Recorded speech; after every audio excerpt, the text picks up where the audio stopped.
안녕하세요. 성형외과 전문의 이석현 원장입니다. 우리가 눈성형 상담할 때 자연스럽게 하고 싶어요 라는 표현을 많이 쓰죠. 그런데 어디까지가 자연스러운 눈 수술의 형태인지 한마디로 정의하는 게 사실 참 어려운데요. 오늘은 이 자연스러운 눈 수술이 갖는 의미에 대해 다시 한번 알아보겠습니다.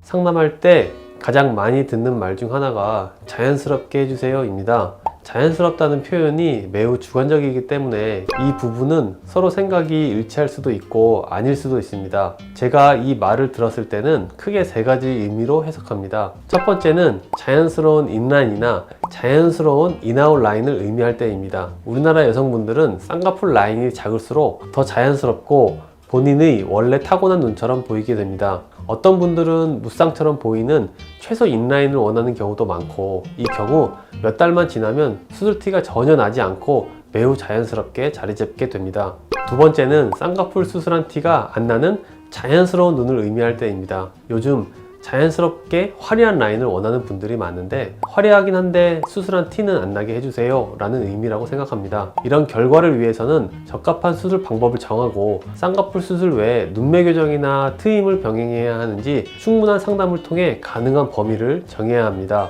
세 번째로는 그냥 내 눈에 어울리는 자연스러운 모양을 의미할 때입니다. 이런 분들은 보통 나이가 어리거나 막연한 생각으로 처음 상담 오신 분들이 많습니다. 근데 알아서 어울리게 해주세요 라고 말하는 분들도 실제 디자인할 때 보면 호불호가 뚜렷한 경우가 많습니다. 이렇게 상담을 시작하면 본인이 원하는 것보다 상담자의 취향에 따라 수술 결과가 나올 가능성이 높으니, 사실 본인이 어떤 스타일을 좋아하는지 충분히 고민 후 구체적으로 말하고 소통하는 것이 좋습니다. 상담을 처음 오신 분들은 연예인이나 인플루언서 사진을 가지고 와도 보여주기 꺼려하는 경우도 많은데, 오히려 많이 보여주면서 상담을 해야 서로 자연스러운 의미를 오해하지 않게 됩니다. 자연스럽게 해달라고 했다가 결과에 대해 후회하는 경우는 대부분 이 소통 과정이 부족했기 때문입니다. 자연유착법이 자연스러운 수술인 것이 맞습니다. 흉터도 없고 조직을 박리하는 양이 최소화되기 때문에 흉살이 뭉치거나 유착이 심하게 보이지도 않습니다. 초기 부기도 심하지 않고 회복기간도 짧다는 장점이 있습니다. 이 때문에 자연스럽게 해주세요 라고 상담을 시작하는 분들에게는 자연유착법을 우선적으로 염두에 놓고 상담을 진행합니다. 자연유착법은 눈꺼풀 피부가 두껍지 않고 눈뜨는 힘이 어느 정도 받쳐주며 자연스러운 수술을 원하는 분들에게는 매우 적합한 수술입니다. 하지만 여러 가지 이유에 의해 자연유착법이 부적합한 경우도 있고, 유착이 절개법만큼 확실하지 않기 때문에 풀릴 수도 있다는 단점이 너무 커 보이는 경우도 있습니다. 또 눈매 교정이 확실히 필요한 안검하수가 있는 경우 자연유착법으로 진행 시 눈매 교정이 충분치 않아 오히려 눈매가 어색해지는 경우도 있습니다. 이 경우는 절개 눈매 교정으로 교정을 확실히 하면서 라인을 잡아야 눈을 떴을 때 자연스러운 모습으로 보이게 됩니다. 즉, 일반적으로는 자연유착법이 절개법에 비해 자연스러운 수술인 것은 맞으나 절개법으로 진행해야 자연스러울 수도 있으니 이 부분은 성형외과 의사와 충분한 상담 후 결정해야 합니다.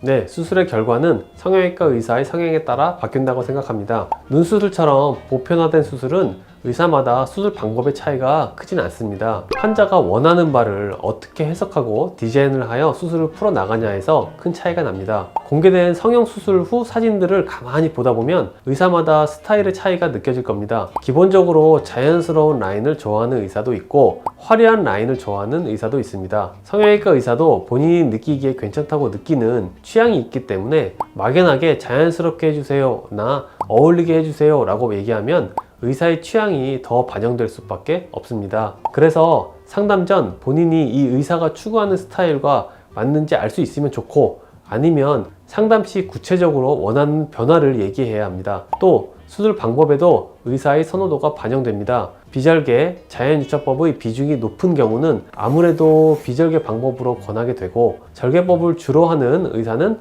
자연유착법이 가능한데도 절개법으로 유도하게 됩니다. 그래서 비절개와 절개법을 두루 하는 병원이 한 방법으로 치우치지 않고 적합한 방법을 찾는 데 더 유리하다고 생각합니다. 40, 50대 이상의 중년 눈 수술의 경우 기본적으로 자연스럽게 하는 것이 중요합니다. 처져 있는 피부만 올라가도 인상 자체가 강해 보이고 어색해지는 경우가 많기 때문입니다. 중년 눈 성형 후 부자연스러워지는 원인으로는 과도한 피부 절제나 지나치게 높은 라인 디자인이 가장 흔합니다. 또 중년의 경우 눈매 교정이 과교정되는 경우가 더 흔하고, 이 경우 인상이 너무 달라질 수 있기 때문에 오히려 약간 저교정하는 것이 더 자연스럽고 좋습니다. 중년 환자분들 같은 경우 한 번에 확실한, 더 이상 처지지 않는 결과를 원하는 경향이 있습니다. 중년 분들은 라인이 풀릴 가능성도 상대적으로 낮기 때문에 조직 절제량과 박리 범위를 최소화하여 수술을 진행합니다. 피부 절제를 너무 많이 하면 시원해 보이는 것이 아니라 피부 단차에 의해 눈두덩이가 더 두터워 보이고 어색해지기 때문에 필요한 만큼만 절제하고, 근육, 지방 조직의 제거량도 최소화하여 조직은 최대한 보존하면서 모양을 바꾸는 방향으로 수술을 진행합니다. 중년 눈 수술은 기본적 방법은 같지만 그 과정상 차이가 있기 때문에 이 부분도 성형외과 의사와 충분한 상담을 통해 진행하면 자연스럽고 젊어 보이는 눈매를 가질 수 있습니다.